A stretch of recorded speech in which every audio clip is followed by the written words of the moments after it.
doing PFI business, so quite different to telecoms, but there was a lot of transferable knowledge from, general contracting, running legal departments and so on and so forth. So that's where I found myself. Then for various reasons, when the banking crisis happened, I was a freelance lawyer at the time, working in Vodafone. It was a really great job. I loved it. Developing smartphones, working on amazing deals with the likes of Facebook, people like that. So it was, a job I absolutely loved. But banking crisis happened. My husband was employed at Lehman and he was out of a job, and Vodafone said, we're not renewing any contracts, and if we do, you'll have your salary reduced significantly. So that was a bit bad. We just also bought a new house and had a second baby, so that was quite a challenge. So I really, it was, the freelance market by that time had taken off in a way it hadn't before. So I just cast my net wide, looking for other opportunities, working through a number of different organizations to find work, and again networking with whoever I knew, turning up at events, meeting people, trying to find out what there might be, and so then I moved from the telecom sector into a public sector job, being head of legal in a basically a Quango run by the Department for Education that was running a critical outsourcing project, and also separating the regulator. So that was a very different sector than the sector I'd been in before. It was to do with education. Can I just take you back to just step back one step, because something as Nora said last week was how important it is to use your network and to find out about the hidden jobs market. And that's all well and good, but how did you find this sort of, I guess, the resilience to get out there and do that when so many of your colleagues were probably in the same situation and all looking for the same jobs? And it must be easy to sort of think, oh, this is going to be really tough. How did you manage? Yeah, I don't know. I think, gosh, I mean, I enjoy working for a start. I like the social side of working. Having said that, I enjoyed being at home, not having to worry about getting up and getting on the tube. But I mean, I like learning things. I like new knowledge. I like being with people. I also had a need to earn money to pay the bills. So, a combination of necessity and also, financial necessity, but also for my own sake, for my own personal need. I just... So tell me then about moving. So you get this opportunity in the public sector, which is, I imagine, very different from working freelance for Virgin. Was it Virgin or Vodafone? Vodafone. So how did you go about getting used to a new, very different sector and different culture? Gosh, yes, that was very different, because in the private sector, I found a much more, real can-do attitude, that entrepreneurial spirit. People are just wanting to get on and make things happen and share information. The public sector is very much more, this is the way we do things. We always do things this way. This is how we've always done. So that they were less keen for me and my slightly innovative ways. But I guess I just really, I did as I did in the private sector by making sure I met all the key people within the organisation, made sure I understood who the people were in the Department for Education that I needed to interface with. Luckily, it just so turned out that there was a guy I went to school with was in the Department for Education at the time. So I just looked for opportunities where I could build connections and bridges and introduce myself to people, asked everybody to explain everything to me.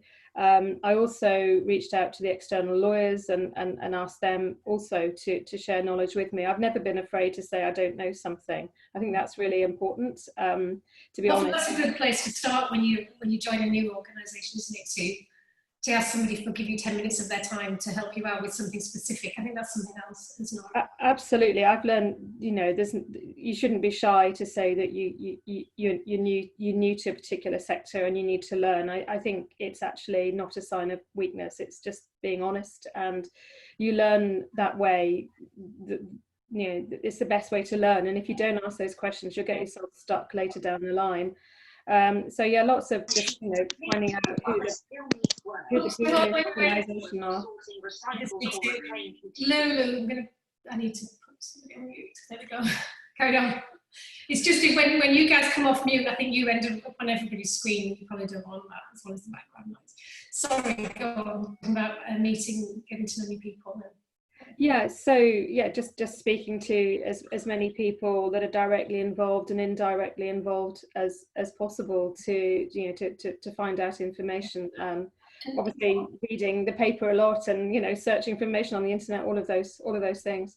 And what, so you had quite a successful, interesting, varied career working freelance. What was it that led you to decide it was time to go back to private practice after all that freedom? Yeah, well, I suppose firstly I'd just say that freelancing isn't really, so there's not so much freedom as people actually think in the freelance world. There's some flexibility for sure, and you get a lot of variety and meet a lot of different people, but you know, you're only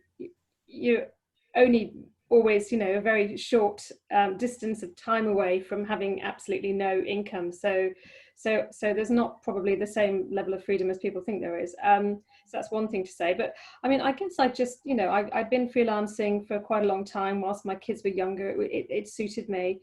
And it got to a stage where I thought, well, actually, I've been building a lot of information for other organisations, and I've got a lot of knowledge myself, but I'd actually like to find out or do something for me and actually invest in my own career, and use also all that knowledge that I've gained from all those different sectors and all that legal experience that I have for my own benefit. And it just, you know, when the opportunity came up to look at private practice, I thought, yeah, no, actually that might be something worth looking at, because it might actually work really well. And I also always like a challenge, so so that, you know, that's me.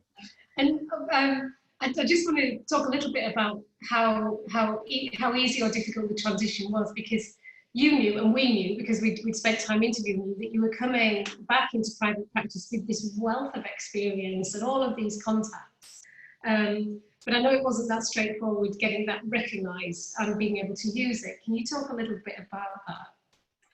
Yeah, it is. I mean, I guess it's a bit strange going from having been a really senior person in an organisation to just being a very small fish in the pond. So that's a bit unusual, because law firms obviously recognise everybody at different levels. There's quite a hierarchy. So that took a little bit of adjustment for me, and I did feel, I think when I first started, a bit of an imposter, worrying that actually I probably didn't know actually how to be a lawyer after all, even though I've been doing it for the best part of 30 years. So I think I probably felt quite nervous at first, not so much about meeting people and getting to know the organisation, but about whether my actual work product would be good enough. So I think probably when I first started, I was a little bit too worried about that. So after a while, I just, you know, took myself to one side and said, don't be so silly, get over this, and just really focused on really what value I could bring to the firm. So I made sure that I explained to people what my background was, because not everybody was aware. They thought maybe I'd been a mum staying at home for the past 15 years doing absolutely nothing. So I did, you know, spend a lot of time going around meeting some of the key partners and other people that can get my background. Something interesting there, and I think if it can be self-fulfilling, can't it? If you feel a bit of an imposter syndrome, then that leads you to not want to put yourself out there and explain what you are bringing, which makes people think that you're not bringing an awful lot, so they don't ask you for your input, and therefore you feel an imposter, and the whole thing can just spiral out of control if you're not careful. So what advice would you give to someone in that situation, going back into any environment that's new and different, where they might feel a bit of an imposter? I think, I mean, what I did was I sort of found a few people in the firm who I thought might be able to help me, and they actually weren't necessarily the lawyers. There were a lot of people in the business services functions who probably had a good understanding of what I could bring, and I asked them for advice, and they invited me to a lot of meetings and opportunities with them. So that sort of helped me build up my confidence there, and they introduced me to other people within the firm. So that was the way I went about it. I went about it in a little bit of a sideways way, rather than sort of rolling up to the partners and saying, hey, look at me. You know, I worked out who my sort of, you know, my supporters in the organization would be, and got them on side, and then they helped introduce me. Actually, that rings a bell, because we've got a Reinvent Academy book club going on, and one of the books we read, I don't know whether you were involved last time, it was called How Women Rise.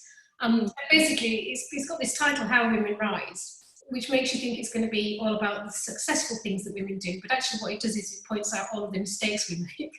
And one of them is not to build allies quickly enough. I think what you're talking about is building allies in different parts of the organisation. Yes, yes. Didn't you get involved in some training for juniors on how to deal with GCs? Yeah, I did quite a bit of work, both internal training with the juniors on working with their in-house clients, and also I worked on we have an annual in-house lawyers day, so I volunteered to help with that, and I ended up chairing the panel with some really great GCs talking about their experiences, you know, during their career, and advice they would give to younger lawyers. So that was a really good opportunity to get to know more people within the firm, and also to display what I could also bring to the firm as well. And if you sort of, it sounds like you're busy at the moment and you're in a really good place. What advice would you give for people who perhaps are in the place that you found yourself back in 2001, 2002, or 2008, 2009, in a sector or a role where you can see that the future's looking very precarious, and they're having to think about whether to try and shift sectors or go freelance? What steps would you suggest people take? I think the first thing to do is kind of just keep busy generally. So, you know, keep busy doing not necessarily work things, but just keep busy with a network of people. It's a bit hard to do at the moment, but just keep maybe volunteering if you can, and just meet a whole range of people outside of your regular field, just to make sure you keep yourself busy. Because I think if you stay at home, just focus on the house and do nothing, you'll go into a very dark place. So the first thing I think is just, you know, keep busy, keep motivated to get up every day and do something. The second thing I think is take a look at your skills and experience, and try and, you know, work out what the general experience that you have is, rather than anything sector specific, but look at what your key, if you're a lawyer, what your key legal skills are, and also your non-legal skills, so your managerial skills, your interpersonal skills, all of those things, and just try and understand what you're strong at.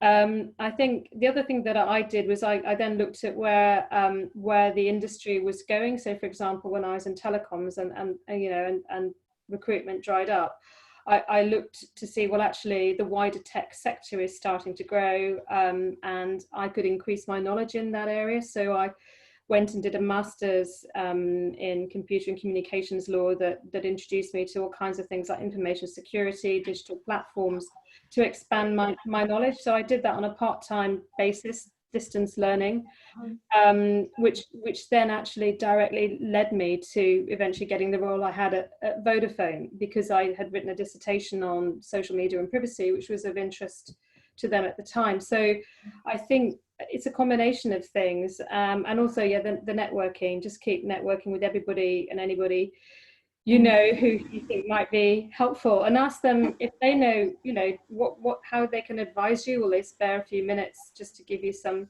suggestions and ideas? Not saying, can you give me a job, but just asking for advice and any ideas that they might have. And I think interesting, you mentioned, obviously it feels as though networking is really difficult in this environment, and it feels as though, I think sometimes it can feel as though we're trapped in our homes and therefore we can't do any of those things. But if you think about everything you've just spoken about just now, you can do remotely.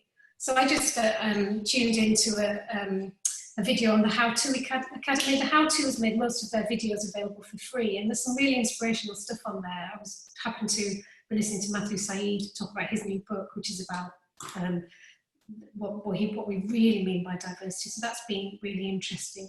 Similarly, I'm running a course at the moment called Future Proof Your Career, where we're asking people to think about their skills, their experience, and their knowledge, and really breaking that down into not just what can you do, but what do you know, what projects have you been involved in, and when you sit back and think about all of that, and there's plenty of tools available online very cheaply or free that can help you do that. There are a lot of resources, I think, that can help with networking, with skills building, with self-reflection. You don't need to sit and feel trapped, although it's very easy to do that. And so what next for you? Oh gosh. What is the next 6 to 12 months for? Well, in the next 6 to 12 months, what I'm doing at the moment is we've got we're working on the firm's sort of sector strategies. So I'm looking at the sectors I've been involved with and contributing to those sectors and trying to work out what we can do in terms of business development and where either my knowledge or my connections might be helpful. So that's what I'm doing right now in terms of the immediate future. And where do you go for information about that? Where do you look? Again, given that so what are the sources that you look at? Well, there are some sources that we get through the firm, merger market, that those types of things. But otherwise, I use a whole variety of sources. I obviously read the FT, and I have a profile that sends me the relevant news that I need. I follow companies on LinkedIn. I subscribe to quite a few different trade journals in the sectors that I'm interested in. Most of them, they're pretty much all free. So I get regular weekly or monthly news updates. So I just basically have a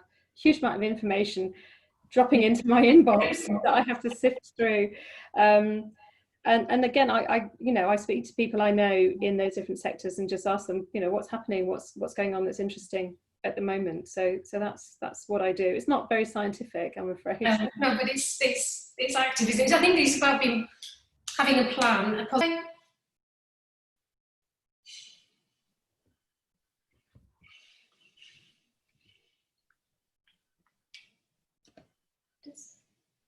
think there's just me and you left.